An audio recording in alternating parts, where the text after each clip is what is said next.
Hello and welcome back to another Gunpla review. Today we'll be taking a look at the HGUC Zaku 1 from the original Mobile Suit Gundam. Despite only showing up for a moment and exploding, I actually quite like the Zaku 1.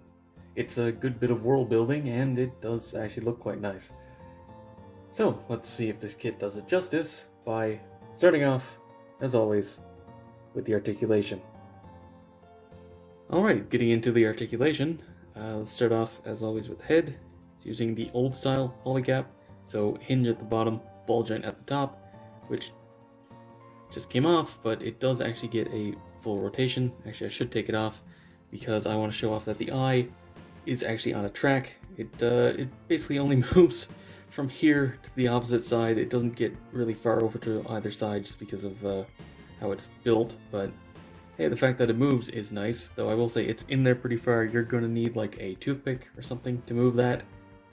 Unlike the more modern ones where you can kind of move it with your finger, yeah, you need a tool to move that.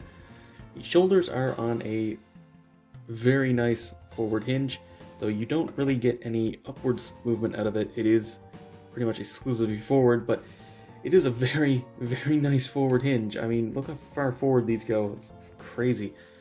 The shoulder armor piece is on a hinge too, so I can get it out of the way for a full 90 degrees. This one obviously can get a full 90, it has no shoulder armor. Get a rotation at the upper arm, a double jointed bend, which is almost a full bend, it's close enough. And the hands, as always, are on a ball joint, though they're a little bit deep set in there, so you're not going to get a ton of movement. Now, the waist is actually quite nice. It's not a ball joint or anything, but you get a pretty good rotation, and you actually do get kind of an ab crunch, which is not something you would really expect. So you do actually get, a few degrees of a crunch there. And considering that the old Zaku 2 is literally one solid piece down to here, yeah, it's pretty impressive that the Zaku 1 actually has waist articulation. The front skirts can actually be split, though it's not perfect. There is a little flag in there, but it is just a rod with a little flag, so you gotta cut it and shave it, and it's easy enough, but it is still not quite as easy as the new ball joint system. Side skirts are just pegged in to a polycap, so you get up and out of the way. No real problem there. Back skirt's solid, but I mean, that's not exactly anything new. The hips are just ball joints, which is a little bit unfortunate, but you still get, if you can get the armor out of the way, pretty good kick. And, the hip skirt armor can go up further than the leg can go out anyway, so that doesn't get in the way. The knee is actually double jointed for slightly over 90 degrees, which is impressive. And the ankle is interesting. So it's a hinge, but it's pegged onto the back, so it gets a little bit of a movement there.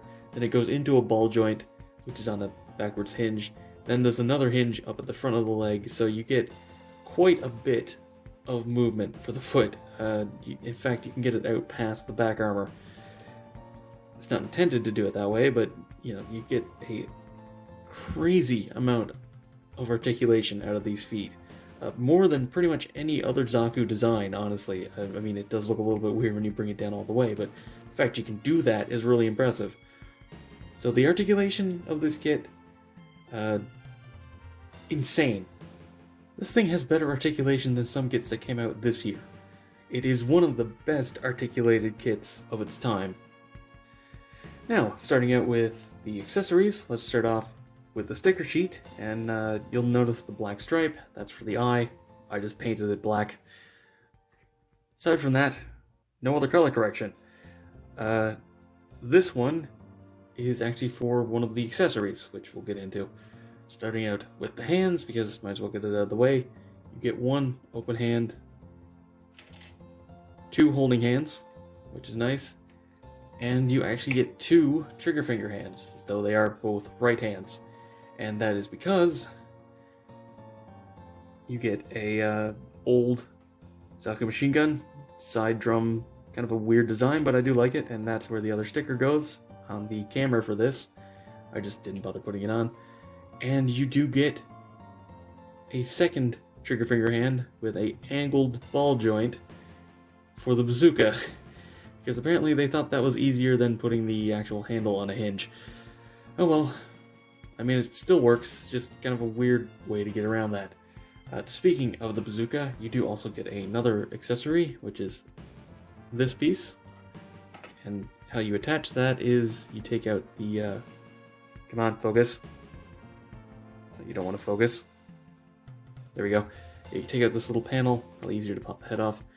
You just sort of pull that out. Plug this in, and this sort of sits in a little groove on the backpack. Should be good. This just folds down. You pop off the hand. And the angled hand just plugs on pretty nice. You get it up over the shoulder and it holds it really well.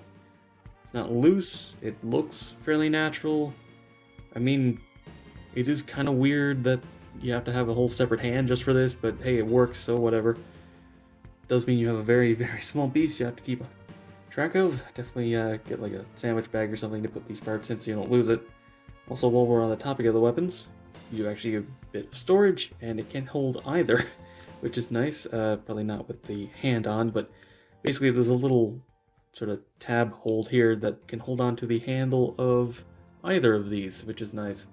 I'm just gonna leave this on. You also get a heat hawk and a little holster for it, which can just peg right here, and comes off.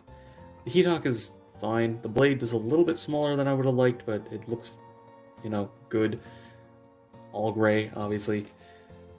And finally, you do get the punching shield. And this is really the only accessory that I have a problem with, and that's because everything is incredibly loose on it.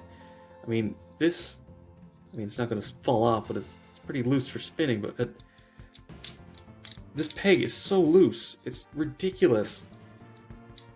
Sort of sit that in there and it still just comes right off. This is also pretty loose, the handle for holding it, and the handle itself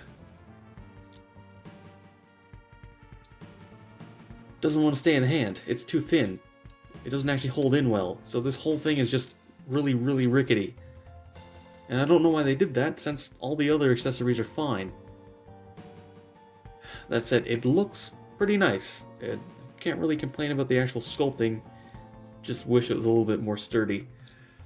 Also, I do want to point out very quickly, it does actually come with an antenna fin option part. So you can make this a commander unit if you want. That's nice. Now, as for a quick size comparison, average Zaku height, honestly, the Revive, Char Revive Zaku 2 is actually the same height as this. The feet are a lot smaller, so it looks kind of different. Like, the proportions are different, but the height is the same, and it kind of feels a bit weird, but yeah. Average Zaku height, completely fine. So, to wrap this review up, the Zaku 1 is a frankly absurdly good kit for the age. This thing came out in 2006, and it has articulation, like I said, that's better than some kits that have released, you know, this year or last year.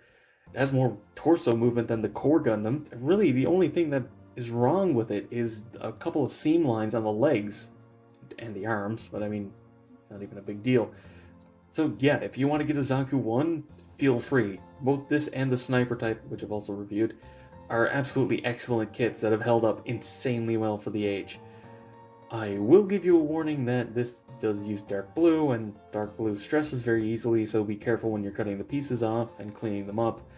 But even then, I didn't really have that much trouble with this kit, so yeah, fully recommended. But anyway, that's been all for this review.